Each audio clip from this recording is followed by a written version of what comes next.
Prezados agentes de saúde, este é o e-book da disciplina 6, Noções de Microbiologia e Parasitologia.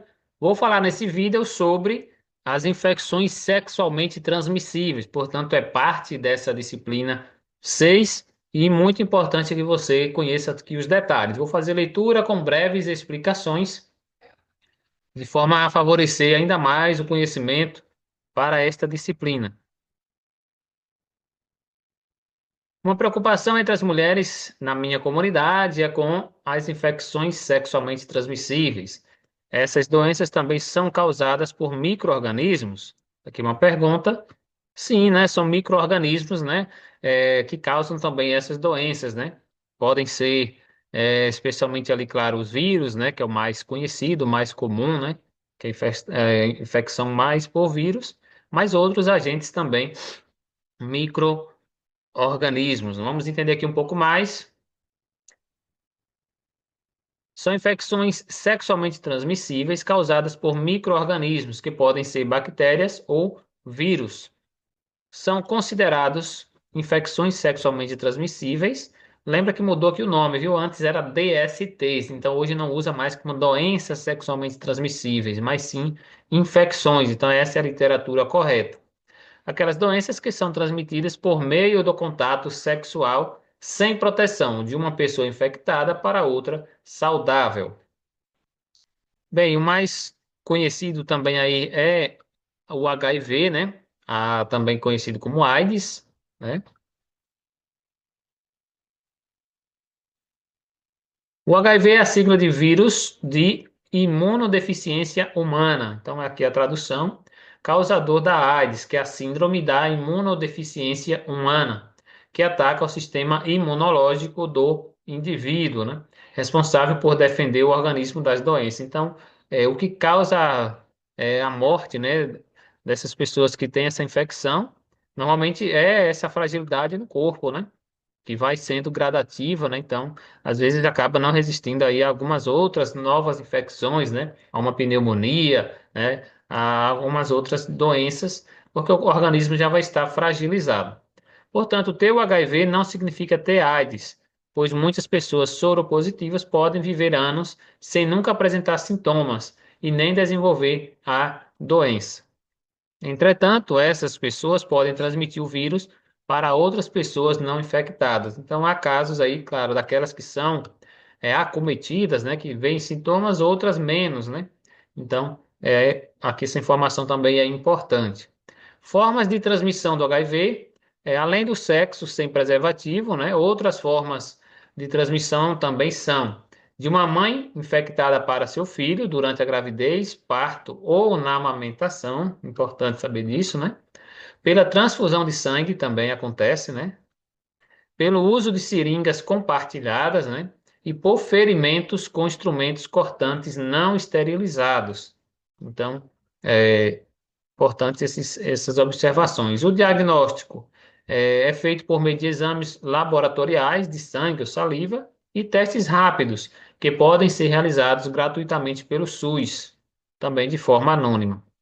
Os sintomas da doença são muito parecidos com o de uma gripe, febre, mal-estar, podendo passar despercebido pela pessoa que foi infectada. Após a infecção, ocorre uma fase assintomática, que pode durar anos, então não se percebe de início, né? Quando o sistema de defesa está bastante comprometido pelo HIV, aparecem os sintomas como febre, diarreia, suores noturnos e emagrecimento. Então, aqui já são sintomas relacionados ao HIV, né? Como o infectado tem baixa imunidade, começam a aparecer outras doenças que se aproveitam da fraqueza do organismo. No estágio mais avançado, o doente pode apresentar hepatite, tuberculose, pneumonia, toxoplasmose e até câncer. Então, são doenças, por exemplo, toxoplasmose é muito comum, né? E as pessoas não percebem que adquiriram essa doença, toxoplasmose, né? Que tá ligado? A quem cria animais, sobretudo, tem maior risco, né? A gatos, né? Mas não percebe, né? Praticamente passa despercebido, o corpo reage bem.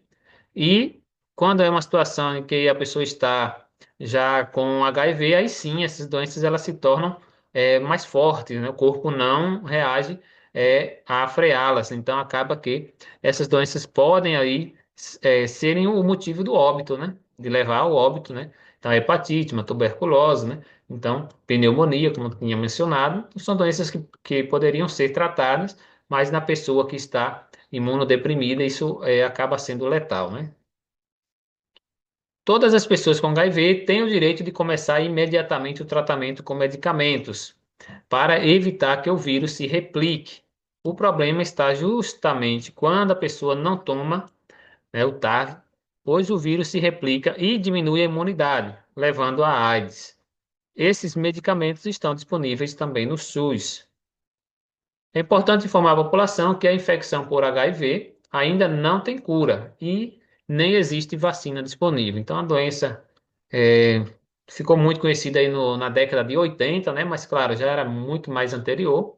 Sobretudo na década de 80, ficou mais conhecida, né? Aqui também no Brasil. E continua, fazendo muitas vítimas aí. Então, a doença também silenciosa, né? Porque, claro, devido aos preconceitos, né? As pessoas elas evitam, né, falar dessa situação. Então, existem mais pessoas, existem números maiores do que se imagina, né? Dessas doenças, porque é algo, claro, o SUS também não vai estar divulgando, né? Sobretudo citando nomes, né? Mas há sim casos, né? Em praticamente todos os municípios, né? Os maiores, os médios, né? A sífilis também é uma outra doença, né? Uma outra infecção sexualmente transmissível, causada por uma bactéria. Ela é uma doença exclusiva do ser humano e pode se apresentar clinicamente de diferentes formas e estágios, como a sífilis primária, secundária, latente e terciária. Então, a sífilis também aí dá para fazer também exames, né, sobre isso, né, para saber como é que está aí de saúde. A forma de transmissão também é relação sexual sem preservativo, com uma pessoa infectada ou da mãe para o bebê durante a gestação ou parto, que é a sífilis congênita. O risco de transmissão da sífilis é maior nos estágios primário e secundário. O diagnóstico, a principal forma é o teste rápido, que está disponível aí nas unidades de saúde, é de fácil, né, execução e o resultado é obtido, né, em 30 minutos. Na fase mais grave, a sífilis terciária, a doença causa lesões na pele, nos ossos cardiovasculares e neurológicos, que podem levar o doente à morte, se não houver tratamento adequado. O tratamento sífilis tem cura. Seu tratamento é o uso da penicilina benzatina, esse remédio aqui salvou milhões de pessoas, né? Penicilina, né? Antibiótico, né? Que combate a bactéria causadora da doença. Então, não existe vacina contra a sífilis. E mesmo que a pessoa já tenha tido infecção antes, ela pode se contaminar novamente a cada vez que tiver contato com a bactéria. Medida de controle, mais importante a prevenção da doença é orientar quanto ao uso correto e regular de preservativos, tanto de uso interno, vaginal, quanto de uso externo, né, peniana, pois se trata de uma infecção sexualmente transmissível. Com sinais, caso o que mais protege mesmo é a camisinha, né? Como os sinais e sintomas da doença podem aparecer e desaparecer durante os diferentes estágios da sífilis, muitas pessoas podem não saber que estão doentes. É necessário orientar as pessoas a se prevenirem, a realizarem o teste e, houver infecção, a se tratar de maneira correta.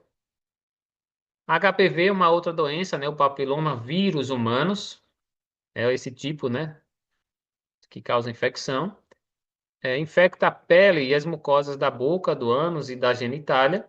A infecção provoca aparecimento de verrugas na região genital e do ânus e pode evoluir para câncer. É uma doença também muito grave, né? Muitas pessoas infectadas pelo HPV não apresentam nenhum sinal ou sintoma, mas podem transmitir o vírus para outras pessoas saudáveis.